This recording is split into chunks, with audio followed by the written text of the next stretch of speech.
प्रिय विद्यार्थियों, आज हम बीए पार्ट सेकंड के लिए सेलेक्टेड पॉलिटिकल सिस्टम में निरंतर आपको ऑनलाइन वीडियो रिकॉर्डिंग के माध्यम से हम लेसन दे रहे थे। उसी क्रम में आज हम अमेरिका के संविधान में एक महत्वपूर्ण चैप्टर जो है वो है शक्ति पृथक्करण का सिद्धांत।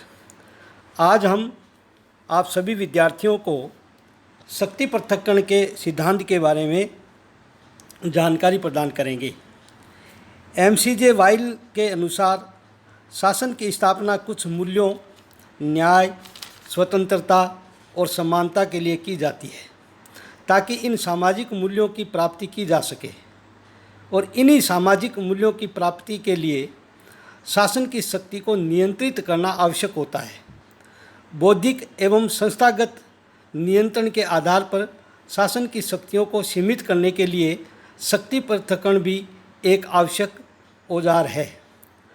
शक्ति पृथक्करण के सिद्धांत की व्याख्या हम करेंगे।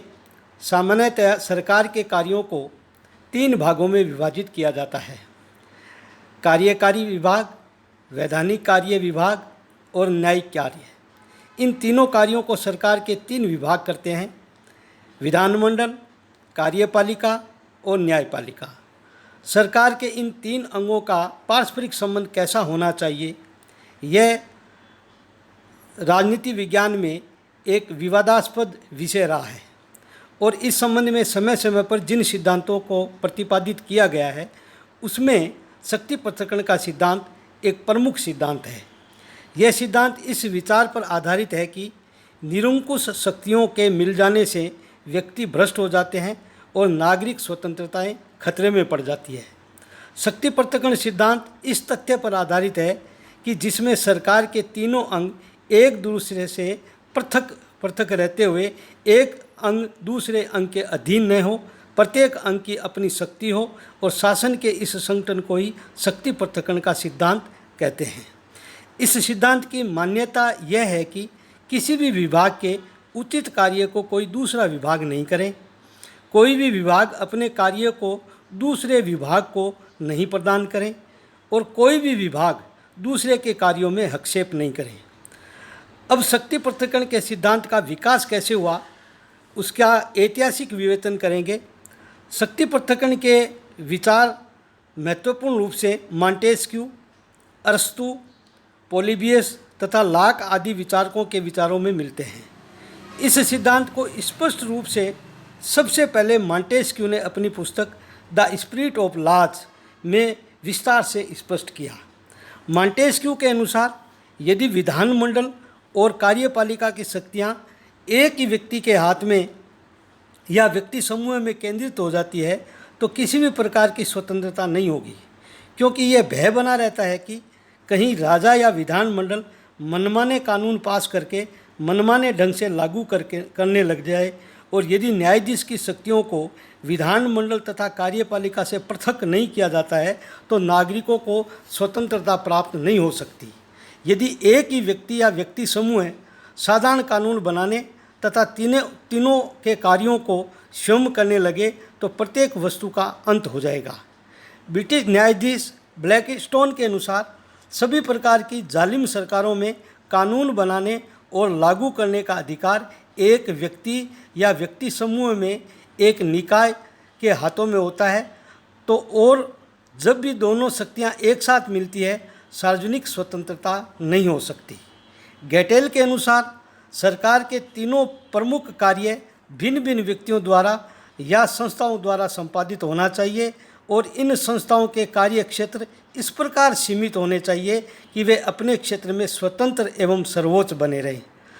अब हम शक्ति पृथक्करण के सिद्धांत के बारे में मॉन्टेस्क्यू के जो विचार थे उसके बाद अमेरिका में इसका व्यवहारिक रूप में कैसे प्रयोग किया गया, या अमेरिका में शक्ति पृथक्करण का सिद्धांत किस प्रकार है, उसके बारे में आप सभी विद्यार्थियों को जानकारी प्रदान करेंगे।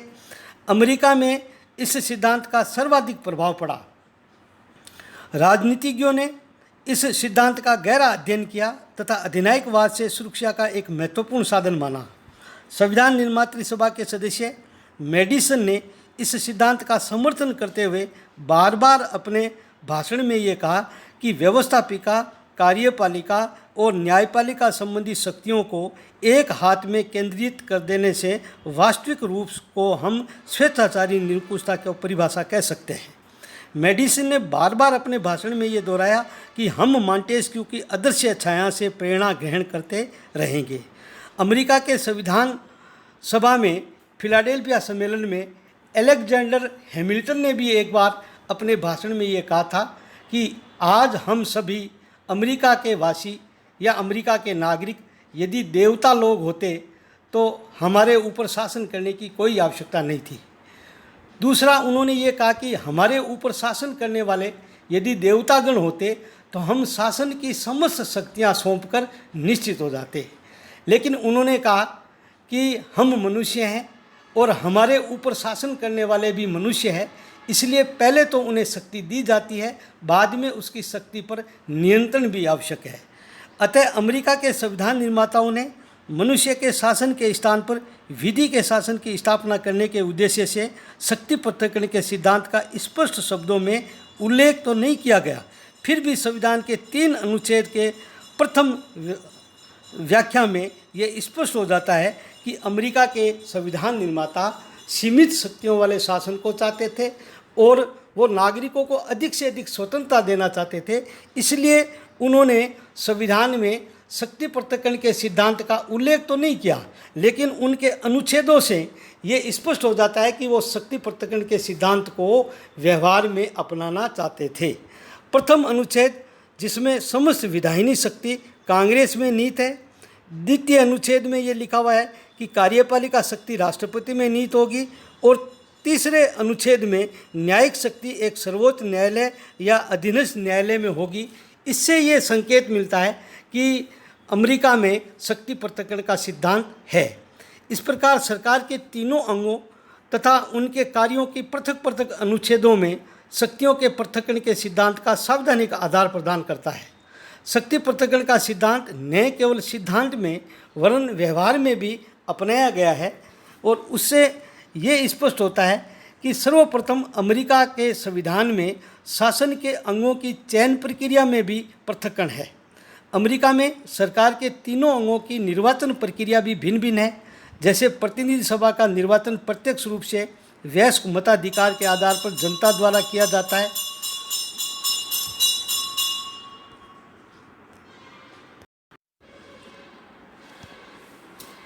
अमेरिका में शासन के अंगों की चयन प्रक्रिया में भी भिन्नता पाई जाती है। अमेरिका में सरकार के तीनों अंगों का निर्वाचन प्रक्रिया भी भिन्न भिन्न है। जैसे प्रतिनिधि सभा का निर्वाचन अप्रत्यक्ष रूप से वयस्क मताधिकार के आधार पर जनता द्वारा किया जाता है। सीनेट का निर्वाचन प्रत्यक्ष रूप से राज्यों की जनता द्वारा और राष्ट्रपति का निर्वाचन अप्रत्यक्ष रूप से निर्वाचक मंडल द्वारा किया जाता है। न्यायाधीशों का मनोनयन राष्ट्रपति द्वारा किया जाता है। इससे ये स्पष्ट होता है कि अमेरिका के संविधान में शासन के तीनों अंगों की चयन प्रक्रिया भी अलग अलग है। कार्यपालिका की भिन्नता एवं निश्चितता। अमेरिका के संविधान में तीनों अंगों का कार्यकाल भी भिन्न भिन्न होता है। जैसे प्रतिनिधि सभा का कार्यकाल 2 वर्ष, सीनेट का कार्यकाल 6 वर्ष एवं राष्ट्रपति का कार्यकाल 4 वर्ष रखा गया है। एक दूसरे के कार्यकाल में कोई समानता नहीं है। एक ही अंग की सदस्यता का प्रावधान। अमेरिका में शक्ति पृथक्करण का सिद्धांत व्यवहार में है। इसका ये तर्क दिया जाता है कि अमेरिका में कोई व्यक्ति सरकार के तीनों अंगों में से किसी एक ही अंग की सदस्यता ग्रहण कर सकता है। उदाहरण के तौर पर यदि कोई भी व्यक्ति कांग्रेस के किसी भी सदन का सदस्य है तो उसे मंत्रिमंडल में सदस्यता के पूरे त्यागपत्र देना पड़ता है। उत्तरदायित्व के संबंध में भी पृथक्करण है। संविधान के अनुसार प्रतिनिधि सभा के सदस्य अपने क्षेत्र की जनता के प्रति तथा सीनेट राज्यों के प्रति, राष्ट्रपति राष्ट्र के प्रति उत्तरदायी होता है। सर्वोच्च न्यायालय के न्यायाधीश संविधान के प्रति उत्तरदायित्व वहन करते हैं। इस प्रकार अमेरिका में शक्ति पृथक्करण का मूल आधार अध्यक्षात्मक शासन प्रणाली भी है, क्योंकि अध्यक्षात्मक शासन प्रणाली में भी शक्ति पृथक्करण का सिद्धांत पाया जाता है तथा शासन के तीनों अंगों में संसदीय व्यवस्था की तरह किसी भी प्रकार का उत्तरदायित्व या एक दूसरे से संबंध नहीं होता है। अब हम शक्ति पृथक्करण के सिद्धांत का अमेरिका में व्यवहारिक पक्ष के बारे में आपको जानकारी देंगे। सरकार को सुचारू रूप से संचालन के लिए यह अत्यंत आवश्यक है कि सरकारों के विभिन्न अंगों में परस्पर संबंध हो। आधुनिक समय की प्रशासनिक जटिलता, कार्यों की अधिकता, उग्र राजनीतिक दलबंदी की भावना ऐसे तत्व हैं जो शक्ति पृथक्करण को अवांछनीय बना देते हैं। यह विचार भी पूर्णतः भ्रामक है कि जनता की स्वतंत्रता के लिए शक्ति पृथक्करण आवश्यक है। वर्तमान में तो ऐसा समझा जाता है कि विधि का शासन एवं मूल अधिकारों की व्यवस्था अधिक आवश्यक है। शक्ति पृथक्करण के प्रति की गई आलोचना के कारण ही यह कहा जाता है कि शक्ति पृथक्करण के सिद्धांत को अपनाना न तो संभव है और न ही वांछनीय। विस्तार से हम शक्ति पृथक्करण के सिद्धांत की निम्न कारणों से अवांछनीय हो गया है उसके बारे में यहाँ विचार प्रकट करेंगे। सर्वप्रथम शक्ति पृथक्करण के सिद्धांत की आलोचना जो की जाती है वो ये है कि संवैधानिक आधार नहीं होना। अमेरिका में आलोचकों के अनुसार अमेरिका में शक्ति पृथक्करण के सिद्धांत का संविधान में स्पष्ट कहीं भी उल्लेख नहीं है।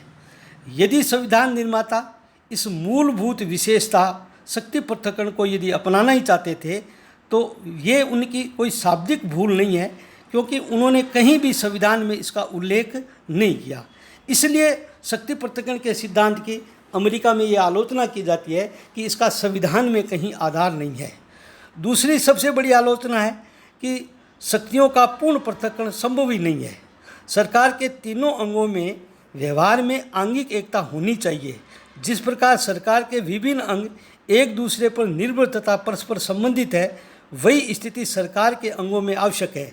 सरकार के तीनों अंगों में पूर्ण पृथक्करण करने का अर्थ है निरंकुश बनाना, जो किसी भी दृष्टि से बुद्धिमत्तापूर्ण कार्य नहीं है। व्यवहार में शक्ति पृथक्करण के सिद्धांत को अपनाया ही नहीं जा सकता, क्योंकि वर्तमान में विभिन्न अंग मिश्रित कार्यों का संपादन करते हैं। जैसे न्यायपालिका कानूनों की व्याख्या करती है, कार्यपालिका अध्यादेश जारी करती है, जो व्यवहार में कानून जैसे ही होते हैं, और इस प्रकार शासन के तीनों अंगों में पूर्ण पृथक्करण संभव नहीं है। और यदि हम पूर्ण पृथक्करण कर देंगे तो तीनों सरकार के अंग अपने अपने क्षेत्र में निरंकुश हो जाएंगे, और वो ठीक उसी प्रकार है जैसे शासन रूपी रथ के तीन विपरीत दिशाओं में घोड़े बांधना है।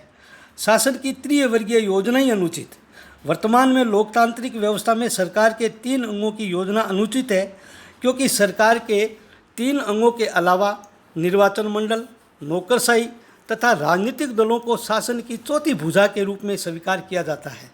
बिना राजनीतिक दल के, चाहे संसदीय व्यवस्था हो, चाहे अध्यक्षात्मक व्यवस्था हो या तानाशाही व्यवस्था हो, ये राजनीतिक दल अपरिहार्य हो चुके हैं। इसलिए हम शासन के तीन अंगों की जो योजना है उसको भी सही नहीं मान सकते। तीसरा अंतिम है नेतृत्व का अभाव। लोकतांत्रिक व्यवस्था में शासन की जटिलताओं को हल करने के लिए कुशल एवं सुदृढ़ नेतृत्व की आवश्यकता होती है, लेकिन शक्ति विभाजन के कारण नेतृत्व कार्यपालिका तथा व्यवस्थापिका में विभाजित हो जाता है, जो नेतृत्वहीन की स्थिति उत्पन्न हो जाती है। इस प्रकार शक्ति पृथक्करण का प्रमुख दोष यह है कि अतः अमेरिका में व्यवहार में शक्ति पृथक्करण के सिद्धांत के स्थान पर आजकल वर्तमान में नियंत्रण एवं संतुलन के सिद्धांत को अपना लिया गया है। इस प्रकार ये शक्ति पृथक्करण के सिद्धांत अमेरिका में सिद्धांत में कैसे कार्य कर रहा है और उसकी व्यवहारिक स्थिति के बारे में आपको जानकारी प्रदान की। आज इतना ही। कल हम अगले लेसन में अमेरिका में सिद्धांत में शक्ति पृथक्करण के सिद्धांत के बारे में आपको जानकारी दी, तो अगले लेसन में हम एक व्यवहारिक स्थिति है अवरोध एवं संतुलन का सिद्धांत, उसके बारे में आप सभी विद्यार्थियों को जानकारी देंगे। जय हिंद।